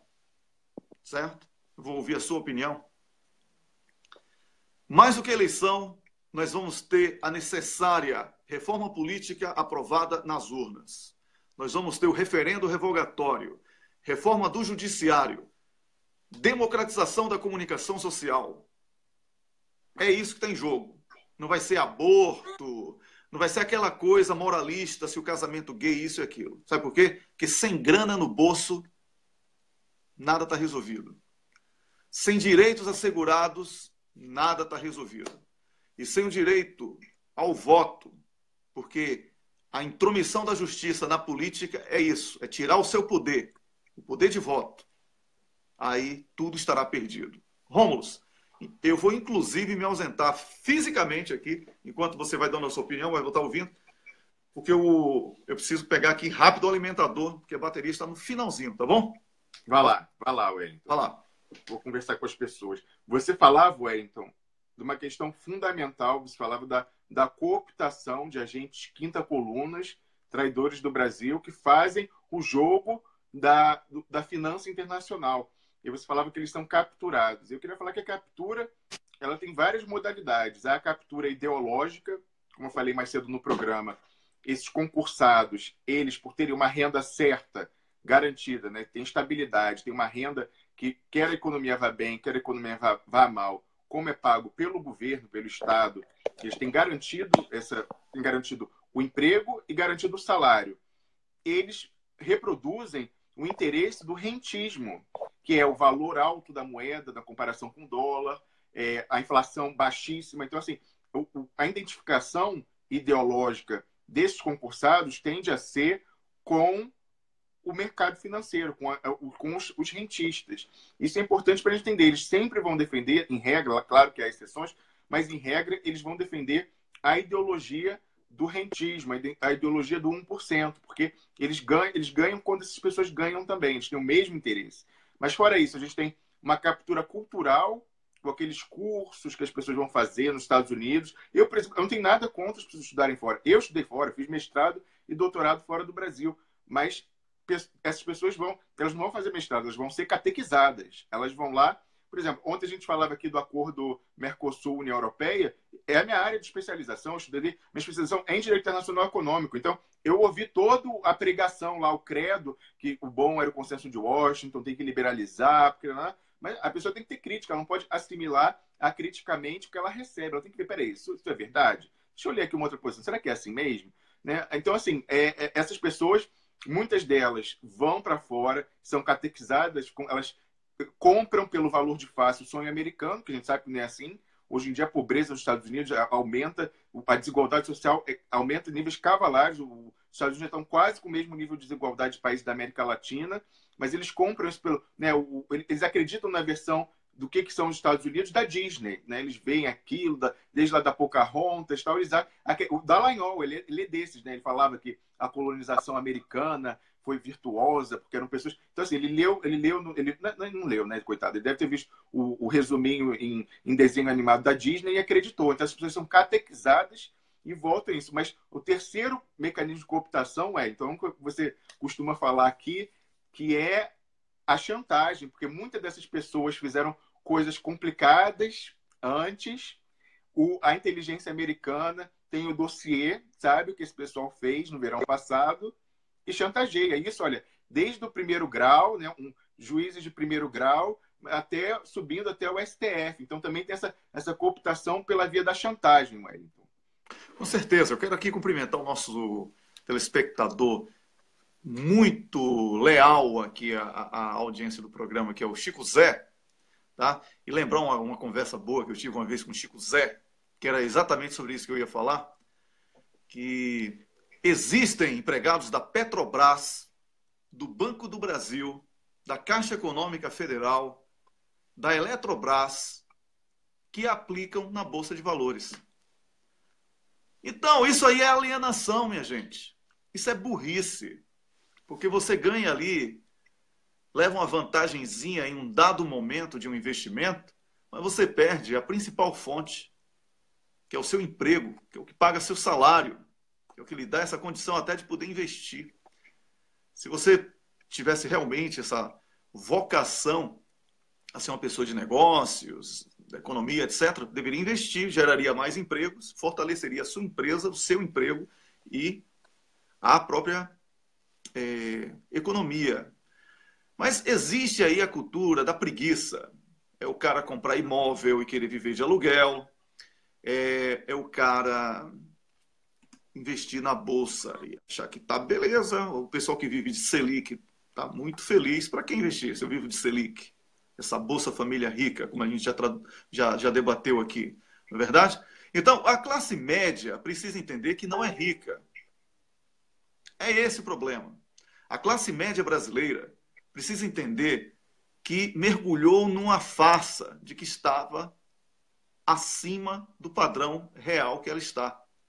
Se você tiver dúvida da próxima vez, se você é classe média ou se você é rico, lembre-se de 3 coisas básicas. A primeira, pensou em fazer conta para pagar as contas do mês? Primeiro sinal. Se você deixar de trabalhar, você perde dinheiro? Segundo sinal de alerta. Você não é rico. E o terceiro. Você é funcionário público e defende a política do espectro da direita da política brasileira. Você vota em candidatos da direita. Você é a favor da privatização. Você vai perder o seu emprego. É isso que você quer? Então, pense só nessas 3 coisas para você saber se você é classe média ou se você é rico. Se você perder hoje o emprego da Petrobras, você vai continuar com o mesmo padrão de vida? Do Banco do Brasil, do Banco Central, do BNDES, da Caixa Econômica, da Eletrobras? Porque é muito duro. Olha, a Tássia Camargo chegou aí. Um grande beijo, Tássia. Em Lisboa, assistindo a gente. Eu estava sentindo falta aqui. É preciso, Rômulo, ter essa consciência. É preciso ter essa consciência de que você perder, se você defender a privatização, você vai perder seu emprego. Botaram na sua cabeça que privatização é que é bom. Isso é mentira. a corrupção que a Lava Jato tenta denunciar todo dia aí. Não é? É privada, minha gente. A corrupção da Lava Jato é toda privada. Não tem nada de público na corrupção da Lava Jato.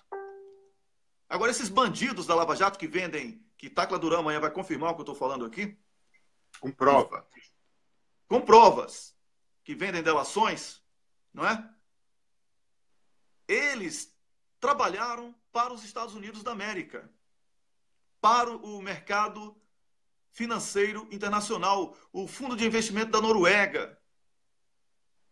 Estão trabalhando para a União Europeia. Para transformar o Brasil numa colônia. Porque esses caras aí, esses concurseiros, punheteiros de condomínio, tá? Vou usar uma expressão bem baixa mesmo para eles, que eles são baixos, são canalhas, tá?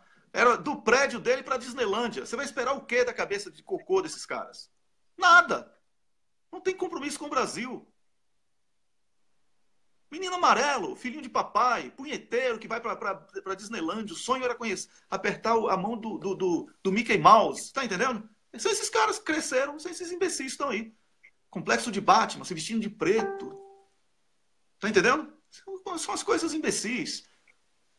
Então, você que é empregado de empresa pública, deveria se envergonhar de ter investido em bolsa de valores, de ter votado em candidato da direita, porque a nota vem aí. Tem um bocado de gente, já me aposentei, por mim a Petrobras acaba. Conheço pessoas que falam isso. Não sabe que a aposentadoria dele está ameaçada. É por isso que a eleição no próximo ano, para mim, vai ser assim. O que é que nós queremos do Brasil? Porque a única bandeira que une o povo brasileiro hoje é referendo revogatório. 97% dos brasileiros reprovam o candidato da Globo que está no poder, que é Temer. Reprovam o monopólio de comunicação da Globo. Reprovam os abusos da justiça. Então, é isso que vai para a urna.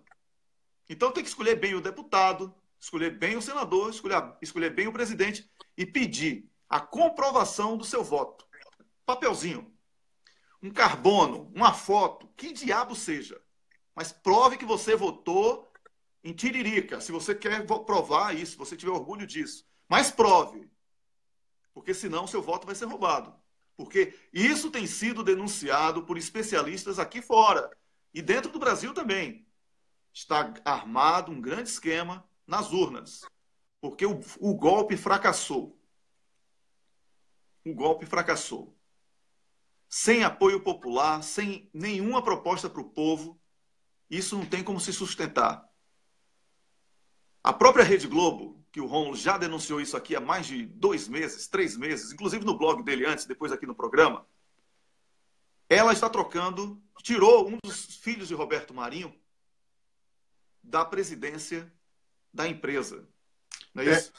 Saiu no Conversa Fiada, o Paulo Henrique Amorim deu como um off, dizendo que em dezembro agora vai entrar um executivo profissional, que hoje em dia trabalha debaixo dos Marinho, e que o filho mais velho do Roberto Marinho deixaria de ser o presidente. É uma informação inusitada. Fala, Wellington. Pois é. Mas o Rômulo, só para a gente entrar aí na questão da comunicação social, explique o que pode significar essa mudança. Pois é, Wellington. Eu vou agora soar um pouco cabotino, mas assim, se isso se confirmar, é um indício a mais do que eu considero o furo da década, que eu vi especulando, porque uma fonte minha lá no BNDES falou aquela questão que os Marinho querem rolar a dívida bilionária que eles têm no BNDES, mas sem oferecer o que a lei manda, que é dar garantia, para o banco ter a garantia. Você não pagou, eu vou lá e pego o seu bem. E aí eu falo, a Globo já tinha, né, feito empréstimo lá no início do governo Lula. A Globo não, os Marinhos já tinham feito o empréstimo no início do governo Lula. Então ali eles deram a garantia, eles cumpriram a lei. Por que agora eles não podem mais? E aí, com a minha experiência trabalhando com direito societário, direito empresarial, eu lembrei que é muito comum nesse tipo de operação de financiamento a empresas, o sócio que pega o empréstimo dá como garantia ou os recebíveis, a receita da empresa, ou então, por exemplo, fazer uma conta desses recebíveis e colocar um penhor nessa conta, ou então dar em garantia as próprias ações que eles têm na empresa. E aí eu fiquei pensando, por que os Marinho não poderiam mais das ações em garantia da empresa. Uma das hipóteses, como a gente já sabe também, olhando o balanço da própria Globo, aí na especulação, é que hoje os Marinho, o grupo, né, da Organização Globo, trabalha como uma instituição financeira. Eles não ganham, o grosso do dinheiro deles não vem da Rede Globo. A Rede Globo tem o lucro crescente, já operou até com prejuízo no ano passado, e eles usam a Globo, a receita que é certa, porque eles recebem do governo, então pode estar caindo, mas é certo, todo mês vai pingar aquele dinheirinho ali. Então eles usam isso como lastro para aplicar na jogatina financeira e ganhar tal como um banco especulando, comprando fundo hedge, coisas bem complexas, mecanismos financeiros complexos, para ganhar o dinheiro deles ali. Então, a Globo, hoje em dia, eles usam como lastro. Isso seria uma das possibilidades. Eles já teriam usado isso como garantia e aí agora não podem dar como uma nova garantia. Mas a outra hipótese, que é mais preocupante ainda, é que eles não sejam simplesmente mais os donos da Globo. Que eles já tenham, num contrato de gaveta, ilegal, passado adiante para um estrangeiro e estão aí só como testas de ferro, esperando a legislação brasileira mudar e permitir que o estrangeiro possa ser dono de canais de televisão. Porque a gente deve lembrar que, se for o caso, eles são reincidentes. Eles fizeram isso com a NET, que era a empresa de cabo, de TV a cabo, internet deles. Eles já tinham vendido há muito tempo, secretamente e ilegalmente, para o mexicano Carlos Slim, um dos homens mais ricos do mundo, dono aí da Embratel, de outras telefônicas, e ficaram só aguardando a mudança na legislação, que veio anos depois, para regularizar a situação que era ilegal. Então, é possível. Por que eles não podem dar as ações da Globo em garantia? Ou eles já usaram como garantia em alguma outra coisa e não querem revelar como que isso foi usado, porque não é uma empresa qualquer, é uma concessão pública, disciplinada em direito. Eles não podem dispor livremente dessas ações, porque é uma concessão pública. Então, possivelmente, eles já usaram isso como garantia e não querem revelar, ou pior ainda, já venderam. E aí, como o Wellington lembrava essa notícia que saiu lá, esse off do Paulo Henrique Amorim, se o suposto dono da Globo vai sair da presidência, vão colocar um executivo de carreira, isso pode indicar que o dono de verdade já perdeu a paciência. Falou assim, olha, não dá para esperar até mudar a lei, porque você só faz merda. Então, sai logo, você está acabando com a empresa, sai você e a gente vai botar uma pessoa de mercado que vai entrar para fazer o que tem que fazer, porque vocês só fazem merda com essa coisa de intervir na política, porque, vamos combinar, né, Wellington? O desastre brasileiro, a recessão, ela foi criada pela imprensa. A Globo é vítima, caiu seu faturamento, mas porque foi um tiro no pé, porque os marinhos só fazem merda. E uma das merdas foi pegar lá desde do não vai ter Copa, 2013, não sei o quê, eles foram destruindo, minando as expectativas dos empresários, tanto dentro do Brasil como fora. Ué, quem está achando que vai ter recessão, que está tudo uma porcaria, não vai investir. Então, eles são pais da recessão que a gente vive, Wellington. Então, eles são vítimas e agora provavelmente vão ser eliminados como resultado disso. Pois é, então o programa de hoje, com esse resumo aí do Rômulus, ele praticamente sacramenta aquilo que eu venho falando, e o Rômulus também. E o Miguel do Rosário e outros blogueiros, aí a gente não vai querer ser pai de... Eu também nunca tive essa pretensão de ser pai de ideia nenhuma. Mas o debate sobre a necessidade da democratização da comunicação social está vivo. Não é mais necessário. O próximo presidente da República eleito, ele já vai ser eleito sabendo que terá que promover reforma política, reforma do judiciário, referendo revogatório para a reconstrução nacional e democratização da comunicação social. Porque precisamos começar o Brasil como um país independente. O Brasil nunca foi independente. Agora, se o outro lado ganhar, aí é colônia, escravatura, certo? Entreguismo, Jucá e Temer na propaganda do PMDB, dizendo que são honestos, porque é essa a realidade que alguns ainda preferem trabalhar. Tá bom?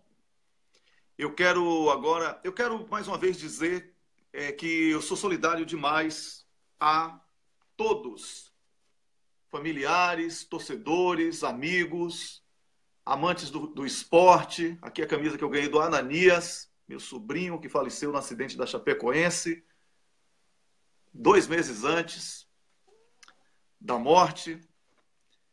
Eu sou solidário esse dia, um ano do acidente da Chapecoense. Um beijo para minha sobrinha Bárbara, que ficou viúva tão jovem, perdeu o Ananias, mas aí ficou o Enzo, não é? Para fazer companhia, para preencher esse espaço. A você da família, de qualquer jogador, você torcedor do Chapecoense, você que ama o esporte, sou solidário a vocês nesse dia, um ano, e isso nunca vai ser superado, mas que a Chapecoense que ganhou do Bahia, hein? Ganhou do meu Bahia, lá dentro de Salvador, no domingo, certo? Vocês consigam recuperar a alegria dentro de campo e fora de campo. É isso que eu desejo. E na política, referendo revogatório para a reconstrução nacional, é o que eu desejo. Rômulos. Wellington, para a gente concluir, eu queria falar o seguinte. Mais cedo a gente falava um pouquinho da captura ideológica desses concursados, como você falou, aqueles gurizinhos que foram criados, filhinhos de papai, em condomínio, só saíram para universidade e para o cursinho preparatório, então vivendo numa bolha, nunca conheceram a pobreza, nunca conheceram as partes das periferias, as favelas, e vivendo uma realidade alternativa, indo para a Disney todo ano. A gente falava dessa captura ideológica que eles acreditam, primeiro, que o modelo americano é virtuoso, porque os Estados Unidos que eles conhecem é o da Disney, é o do desenho animado, e também porque eles, como eles têm a garantia do salário, porque é do Estado, a economia vai bem ou vai mal, eles vão receber, e porque eles têm estabilidade, para eles tanto faz se a economia vai bem ou mal, porque eles têm o deles ali garantido. Então é até importante para eles, é melhor para eles que o interesse financeiro da banca, dos rentistas, do mercado, como você fala, prevaleça, porque quando a inflação está baixa, baixíssima, porque um pouquinho de inflação é normal, deflação, gente, porque não entende, quando deflação é péssimo, é horrível para a economia, deflação é terrível, gera desemprego, gera recessão, é péssimo. Então, para eles é bom quando a inflação está baixíssima, ou se não deflação, até porque o dinheiro dele que é certo vai valer mais, e eles gostam do real valendo muito. O sonho deles é que volte a ser $1, R$1, ok? Eles chegam na Disney, vão poder comprar os brinquedos, ir lá, trazer, ir 3, 4 vezes por ano. Então, eles querem. E esse interesse é o interesse de quem? Dos banqueiros, mas não é o interesse de quem trabalha, da classe trabalhadora, e não é o interesse do empresário verdadeiro, aquele que investe na economia real, que produz coisa, não fica só especulando em bolsa. Então, você falava dos empregados do BNDES e de outras estatais aplicando em bolsa. Eu escrevi tempos atrás um artigo que descreve esse fenômeno. Eu dei o nome a ele do seguinte, eu até coloquei já o link, marquei você e a Camila para depois colocar na descrição do programa, que é um artigo que chama Como a Globo News e a CBN criaram o Coxinha. Porque isso não foi espontâneo. É evidente que ele já tem um impulso natural para aderir a isso, mas esses meios de comunicação, como você falou, não democratizados, em que você ouve o dia inteiro no carro, tá no consultório, a Miriam Leitão falando, não sei o que e tal, eles vão catequizando essas pessoas a pensarem como mercado. Então, você veja que todos esses canais, Globo News agora e CBN, tem um colunista de mercado financeiro, que ele quer que o quê? Quem está ouvindo aquilo, quem investe mesmo no mercado, cara rico, não se informa pela Globo News, não. Ele compra informação privilegiada lá no Banco Central.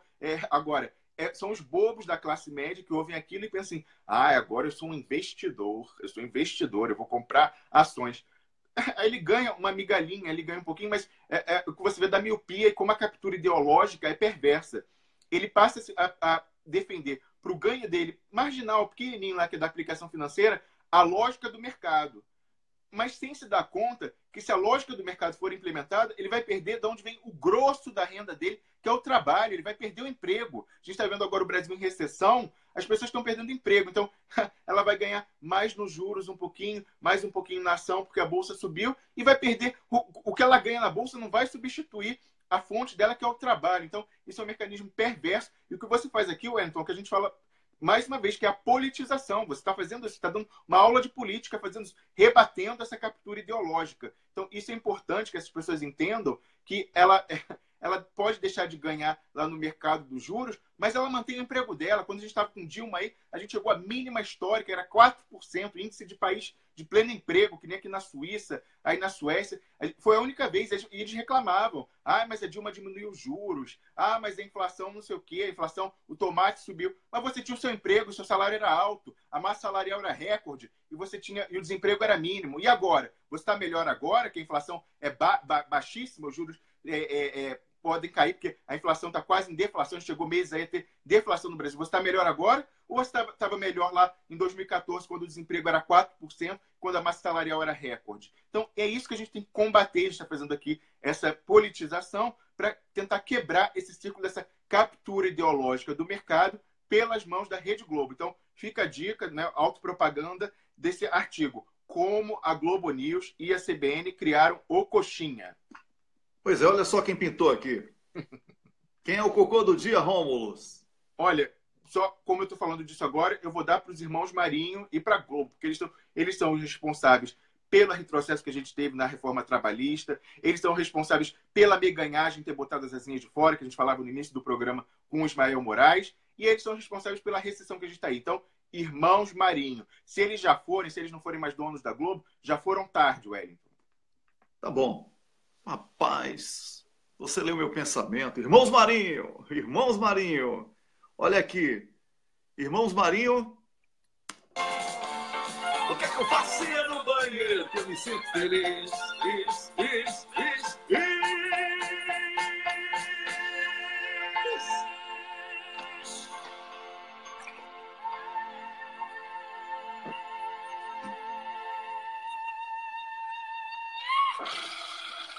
Desceu. Essa descarga, Wellington, essa dá lá em Miami. Sejam felizes lá.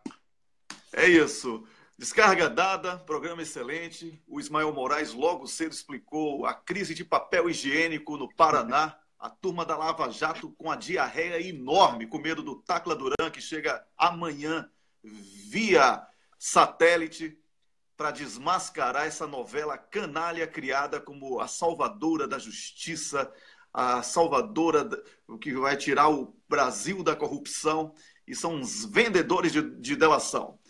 Wellington, ele vem com prova, ele vem com a perícia feita na Espanha, pelas autoridades espanholas, do celular dele, com os metadados, que é a informação, não só a fotografia que ele tirou da troca de mensagens com o amigo e padrinho de casamento e sócio da mulher do Moro, vendendo delação camarada. Ele não só vai mostrar a foto, como ele agora, com a perícia, vai mostrar os metadados, que é as informações lá que ficam secretas no celular, de como aquilo foi tirado, para mostrar que aquela fotografia, aquele diálogo aconteceu e é real. Então, tem toda a justificativa, o pessoal está lá faltando papel higiênico, tá já ralado, né, Wellington? Porque pois é, olha, realmente amanhã fortes emoções lá na CPMI em Brasília, Wellington. Eu vou estar grudado. Olha, para não dizer que eu sou cruel e para também não gerar um conflito diplomático familiar, ontem foi aniversário do meu irmão Calá, hoje é aniversário do meu irmão Marinho. Esse Marinho é gente boa, tá? Feliz aniversário, Marinho. Felicidades mesmo, muitos anos de vida, saúde e felicidade para você, meu irmão maravilhoso também, que está fazendo aniversário hoje, mais um ano de vida para você, tudo de bom. Eu sei que uma data que na família não está hoje todo mundo feliz por causa do seu aniversário, apenas, né? E tem o lado triste também por causa do acidente da Chapecoense do ano passado, que o Ananias estaria certamente celebrando com a gente. Mas aí a Bárbara está forte, conversei com ela ontem, está segurando bem, retomando a vida, e isso que importa. Rômulus, abração, obrigado por hoje. Obrigado a você que acompanhou o programa. O programa foi longão hoje, quase 2 horas de programa. O Miguel fica lá, vocês furam teto pra cacete. Mas ele gosta. Obrigado. Um ótimo dia. Amanhã a gente volta. Amanhã tem a Niobe, a mulher Nióbio, como diz o Rômulus.